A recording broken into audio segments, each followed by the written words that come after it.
canal Novo Dia. Sempre uma mensagem para você. Com o presbítero Calixto, sua participação é muito importante.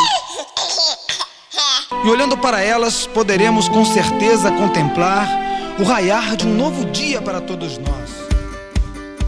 É isso aí, gente. Paz seja convosco mais uma vez aqui, juntamente para nós estudarmos um pouquinho a respeito das Escrituras. Hoje nós vamos aqui dar um passinho aqui no prefácio aqui do livro intitulado Mateus, o Evangelho segundo Mateus. A gente sabe que poucos leem o prefácio de cada livro, Às vezes é interessante a gente conhecer um pouquinho do prefácio de cada livro, para que a gente possa entender um pouquinho, saber o nome do autor que escreveu o livro, Então poucas pessoas leem o prefácio de cada livro. Mas o que o editor disse, ouviu e resumiu aqui no prefácio, vamos ver agora, O que ele fez, o que ele resumiu aqui. Então vamos estudar junto, que Mateus, a chave é o reino dos céus.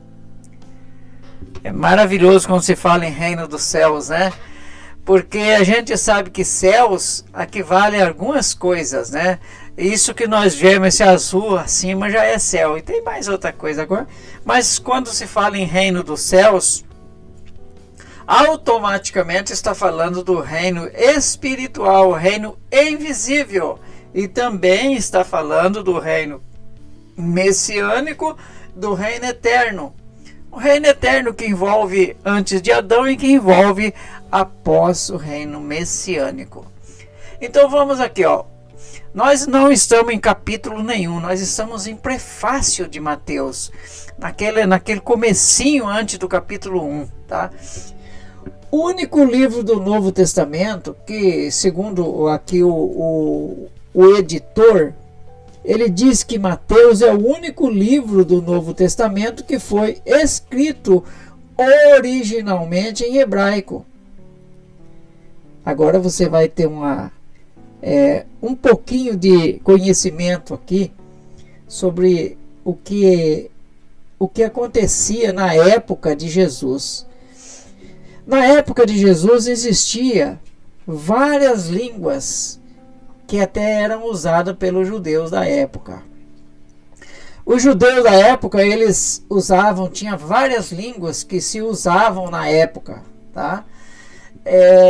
Isso já dá a entender de que ali havia uma mistura de língua. Não é hoje, por exemplo, no Brasil, nós temos também uma mistura de língua aqui, principalmente o inglês, o mandarim e tantas outras aqui, o alemão. Mas a nossa língua nativa mesmo, ela é o português. O português que vem do latim. Então nós vivemos numa mistureba de línguas. Naquele tempo já existia muitas línguas, Então existia na época várias línguas. No século I da nossa era, na época de Cristo, consta que se falava 4 línguas, ou seja, arameu, hebreu, grego e latim. O aramaico, que é o arameu, que é o aramaico, vinha de Arão, irmão de Abraão, tá? Voltado para Mesopotâmia e quem sabe envolvia ali os sírios, Essa língua tem a ver com um pouco de árabe também, não é totalmente não, mas tem a ver um pouquinho com árabe. Quando se fala aramaico, tem a ver com Arão, e aparentemente parece que tem a ver com árabe também, que caseia muito bem, Então, para documentos oficiais, eles usavam o latim. Por que o latim? Porque na época de Jesus, quem falava alto era o Império Romano, falava alto. Então eles viviam já dentro do Império Romano sob o comando dos romanos, né? Então a gente vê aqui que o latim é oriundo da religião dos lácios em Roma e deu origem aos chamados línguas românicas, né? Entre elas o nosso querido idioma português, que acabou saindo aí do latim, né? Que é voltado para a língua românica. É interessante nós sabermos um pouquinho a respeito disso, tá? O grego, aqui já é uma outra coisa, tá? Para exercer o comércio, usava-se o grego. Então o latim era usado aí em documentos, porque quem falava alto aí era o Estado, né? Então você precisava de um documento, por exemplo, se fosse hoje, precisasse de uma habilitação, claro que não tinha na época, uma identidade, um registro de nascimento, de casamento, etc. Então tinha a ver com o latim, né? Já o grego era mais voltado aí para comércio, porque existia muitos viajantes e a região, muita parte dali, eles conheciam muito bem o grego. Nós sabemos que tem o grego clássico, que é o grego falado mais redondamente, né? Um grego falado mais bonito, é o grego clássico. E tem o grego koiné, que é o grego que todo mundo falava, um linguajar simples que todo mundo aí falava. Então essa língua é bem antiga, a língua grega é bem antiga, surgiu entre vários povos, uma junção de povos, aí que surgiu, e ela ganhou-se esse nome de grego por causa que ela surgiu mesmo dentro da própria Grécia, tá bom? Então nós já vimos aí que o latim era para fins de documentação, o grego mais voltado para comércio. E também para poder estar aí no templo aí, trazendo palestra, rezando, orando, como você bem entender, usava-se o hebraico, porque o templo era voltado para os judeus. Então, quando se ia no templo, os rabinos iam trazer palestras no templo, usava-se o hebraico, a língua hebreu. O hebraico, que ele surgiu entre 1500 a 2000 antes de Cristo, na região de Canaã, atual Israel, surgiu aí o hebraico, que era usado para dentro do templo. É claro que fora do templo também se falava hebraico, falava grego clássico, grego koiné, o latim.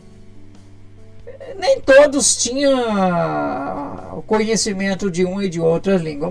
Muitos latins que eram romanos não entendiam hebraico, não entendia talvez o grego clássico, mas entendia o koiné, né, que todo mundo se arriscava, e entendia o latim, porque ele era romano. E assim acontecia também vice-versa com os hebreus, com os ditos judeus, que falava muito bem hebraico, falava também o aramaico, né? Mas muitas vezes, e falava também o grego koiné, mas muitas vezes o grego clássico e já o latim, muitas vezes ele não entendia, tá? Então o hebraico, que surgiu entre esse tempo, foi atual de Canaã, atual Israel hoje. Depois, para a comunicação entre família, tal, a gente tinha aí o aramaico, né? Mais ali voltado na região da Galileia, os altos ali, né? Ali pro lado das montanhas, então predominava muito o aramaico na época de Jesus. A língua aramaica, juntamente com o acádico, o povo alcácio, né? Não lembro mais que falava, como que fala, que é os árabes ali, o fenício, constituía a família de línguas semíticas dos habitantes das tribos nômadas do deserto da Síria.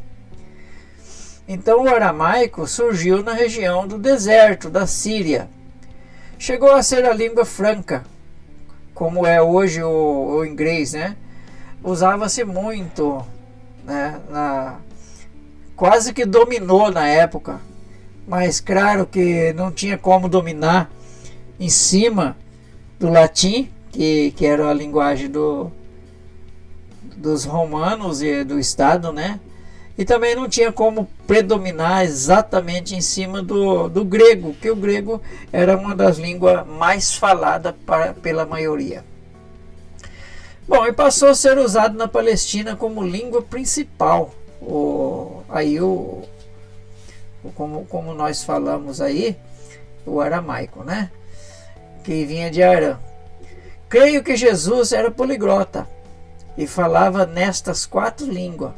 E possivelmente em outras também, né? No caso aí ele falava nos 2 tipos de grego, né? O clássico e o koiné, né? E falava em outras línguas também. Então nós temos aqui o comentário aqui. Quando você abre aí o livro de Mateus, você vai ver escrito isso aqui, ó.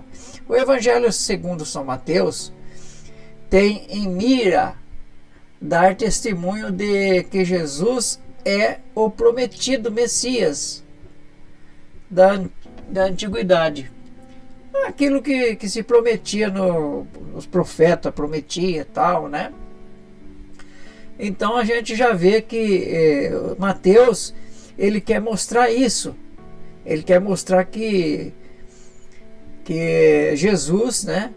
Ele é o Messias prometido da antiguidade, no qual os livros da lei, os salmos, os profetas diziam a respeito, e que sua tarefa messiânica consistia em levar aos homens o reino de Deus.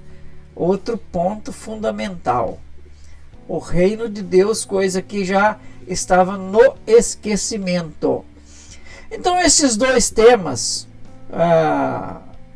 tema messiânico, a messianidade de Jesus e a presença do reino de Deus, estão inseparavelmente vinculados, e cada um deles engloba um mistério, uma nova revelação do propósito redentor e divino. Então aí, na verdade, o prometido que não veio como esperado, né? Para eles seria um choque, porque eles esperavam um Messias que viesse e apanhasse fim o sofrimento dos judeus, e que os judeus voltassem a ser como na época de Davi e Salomão, que tivesse aí o seu reino, né? Tivesse aí as suas terras de volta, tivesse o seu reino de volta, não fosse dominado por outras nações como eles eram dominados pelos romanos, né? Então quando a gente vê aqui em Romanos, leia Romanos 16, esses 3 versículos do 25 ao 27, ora, aquele que é poderoso para vos confirmar segundo o meu evangelho, disse Paulo, e a pregação de Jesus Cristo, conforme a revelação do mistério guardado em silêncio desde os tempos eternos.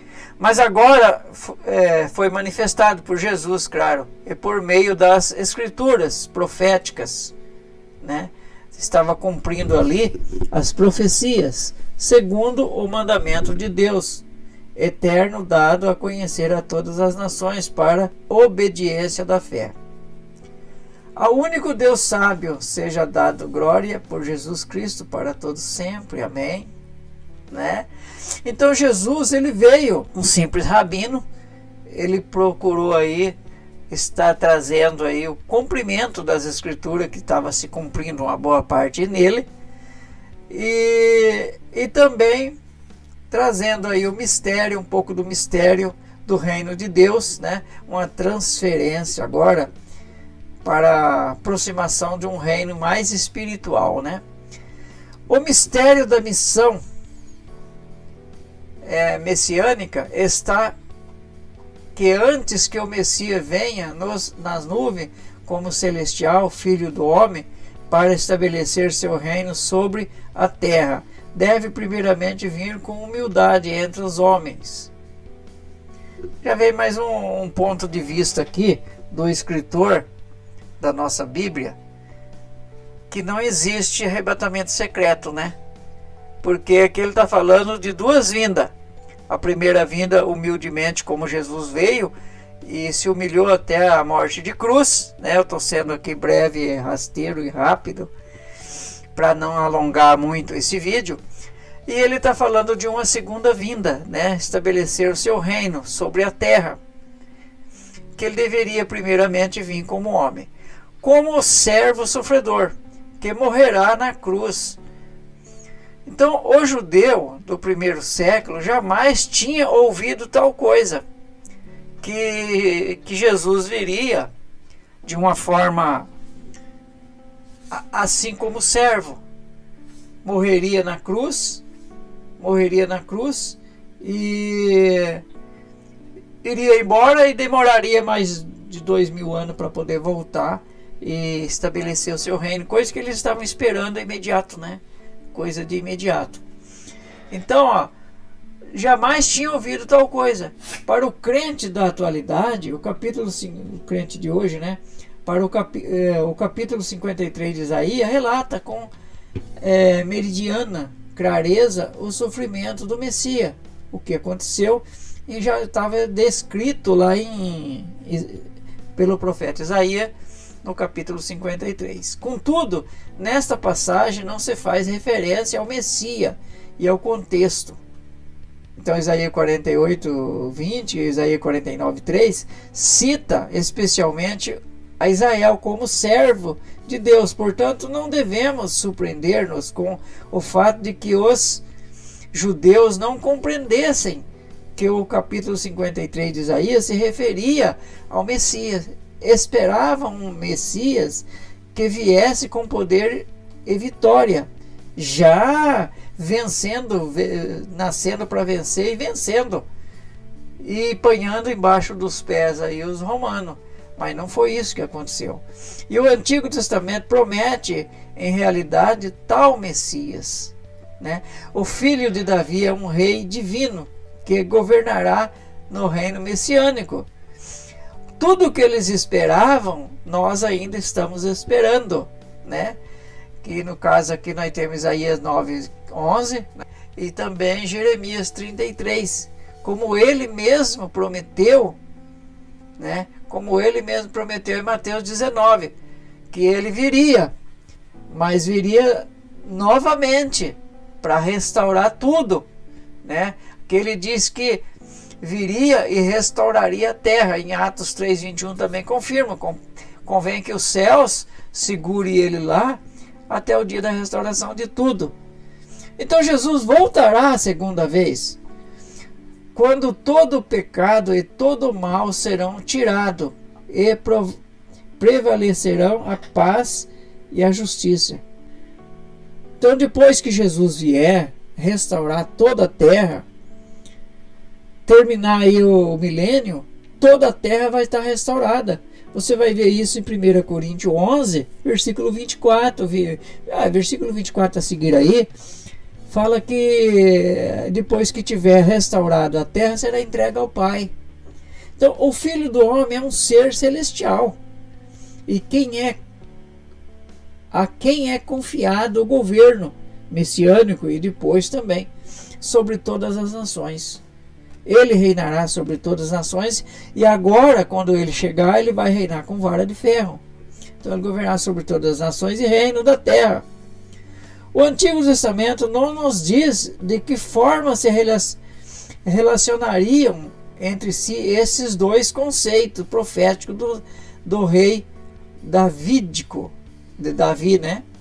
E do celestial, filho de Deus, ou de que modo cada um deles pode ser identificado como o homem de dores, do capítulo 53 de Isaías. Portanto, os judeus do primeiro século esperavam um Messias vencedor, ou um filho do homem, né? Porém, celestial, uma pessoa que conseguisse, né, resolver todos os problemas que eles tinham, e não um servo humilde. Eles esperavam um homem forte como Davi, não um servo humilde do Senhor, de Deus, né, que sofreria e morreria na cruz.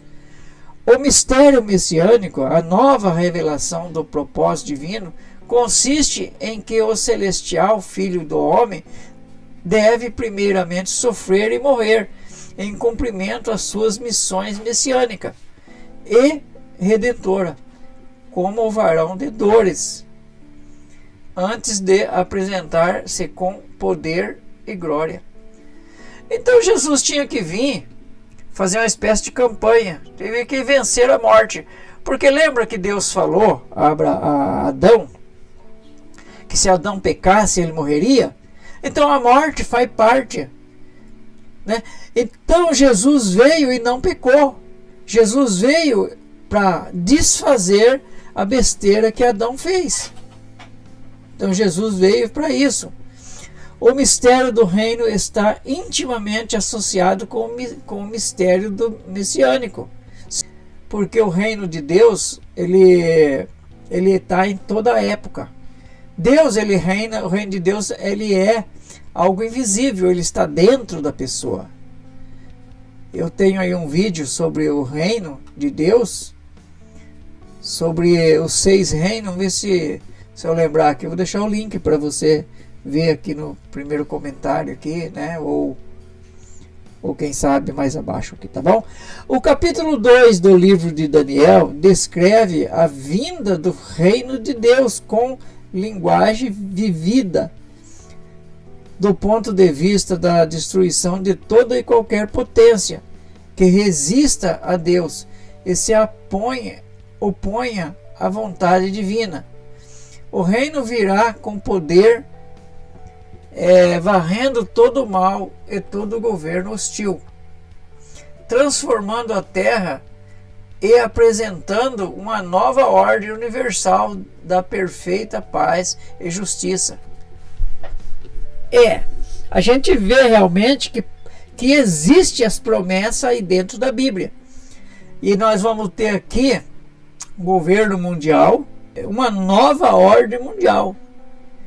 Essa nova ordem mundial será a verdadeira nova ordem mundial, porque todas as novas ordens mundial que eles tentam colocar, que eles prometem colocar, serão nova desordem mundial. Então aqui ele se refere ao reino de Deus visível, aqui no caso o autor.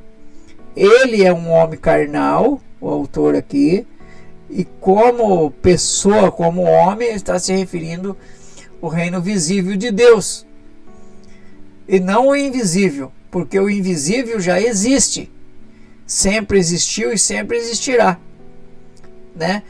Agora, reino visível de Deus só vai existir no reino eterno. Depois que a nova Jerusalém descer, haverá nova terra, novos céus, tá? Contudo, o Senhor Jesus não apresentou um reino de poder. Até então, não. O reino de poder que ele apresentou foi o próprio reino de Deus, que é um reino invisível, e poucos entram nele. Um reino de poder potentoso, um reino de poder que tem poder, né? Mas virá esse reino, com certeza. Daí que tanto sua mensagem como a sua pessoa deixasse completamente perplexos seus contemporâneos da época, inclusive seus discípulos. Eles não entenderam por que Jesus veio como simples homem. Ninguém da época conseguiu entender. Nós hoje, como homem espiritual, como pessoas espirituais, mulheres, homens espirituais, nós entendemos sobre o poder de Deus, sobre o reino eterno, sobre tudo nós entendemos, tá? E era filho de um carpinteiro, claro, sua família era conhecida em Nazaré, tinha muitíssima semelhança com qualquer rabino judeu. Ele era um homem simples, normais, né? Por isso que muitas pessoas, no caso aí Judas Iscariote, resolveu até vender ele, porque não passava, né, de uma pessoa que simples, que não ia resolver nada. Judas Iscariote falou: talvez eu esteja perdendo meu tempo aqui com esse homem, vou vender ele e conseguir aí umas moedas de prata, né? Então suas obras eram atos bondosos de afeto e amor. Não obstante isso, afirmou que em sua palavra, em seus feitos e em sua pessoa havia chegado a ele o reino de Deus. Contudo, os reinos do homem e do mundo continuavam como sempre, não mudou nada, sem que o odiado governo romano sobre o povo de Deus fosse desafiado. Como podia ser o reino de Deus naquela época um reino visível? Como que podia, através de Jesus, se ele não despedaçava os outros reinos do mundo, como está profetizado, como era profetizado em Daniel capítulo 2, né, versículo 42, não, 36, né, e 46 por aí, que esse reino viesse com poder espiritual antes de apresentar-se em glória. Era uma nova revelação do propósito divino. Primeiro, o reino vem para colocar o povo em prova e para ter a oportunidade de escolher os que o que irá fazer parte do seu reino. Então a gente sabe que o fato de que Jesus, pela vontade do Pai, veio aqui, sofreu e aconteceu tudo o que tinha que acontecer, porque se Jesus viesse aqui, já estabelecesse o seu reino, pegasse os bonitinhos da época, apanhasse lá em cima para reinar com ele e ponhasse ordem, como que ia ficar o livre-arbítrio? As pessoas precisavam também passar no teste, tá? Foi por isso que nós tivemos aí 2000 anos, estamos tendo 2000 anos até a volta de Jesus, porque ele está dando tempo para que as coisas aconteçam, né? Então precisava fazer, aí as pessoas tinham ter a oportunidade de escolher o que bem queria, e também fazer aí o que queria fazer parte do reino, porque não ia ficar, Jesus ia descer aqui para reinar por 1000 anos, não é qualquer um que podia fazer parte desse reino, então teria que ser escolhido aí, né? Então primeiro Jesus escolheu os apóstolos, os 12 apóstolos, no qual teve que substituir um, né, que não fez parte do reino de Deus e nem vai fazer. Do reino de Jesus ele não vai fazer parte. Então, os apóstolos e alguns discípulos foi apenas um começo da seleção, que Jesus começou a selecionar dos escolhidos, mas eram muitos. Então, no decorrer do tempo, tivemos aí muitos mártires que vão fazer parte da escolha, né? Quando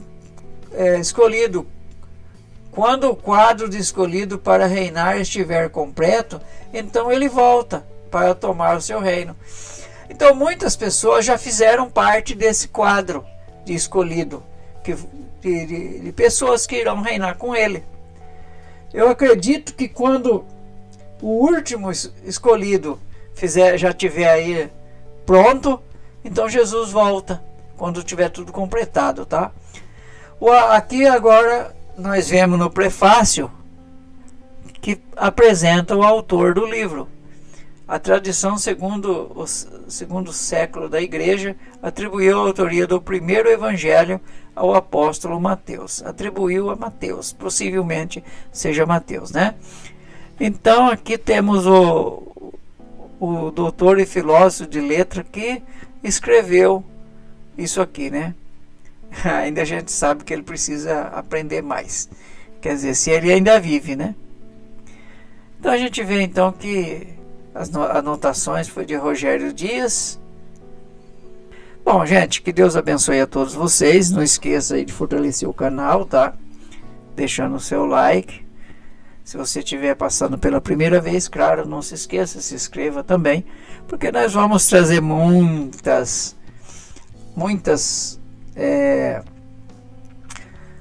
curiosidades, muitos estudos. Nós vamos se aprofundar na escritura. Nós estamos aí, né, estudando também o livro de Salmo, e nós vamos estar estudando outros também, tá bom? Quem sabe a gente vai dar continuidade aqui no livro de Mateus, trazendo para vocês alguns segredos, alguns mistérios, coisas maravilhosas que temos aqui, né? Que Deus abençoe a todos e até breve, se Deus assim permitir. Tá bom?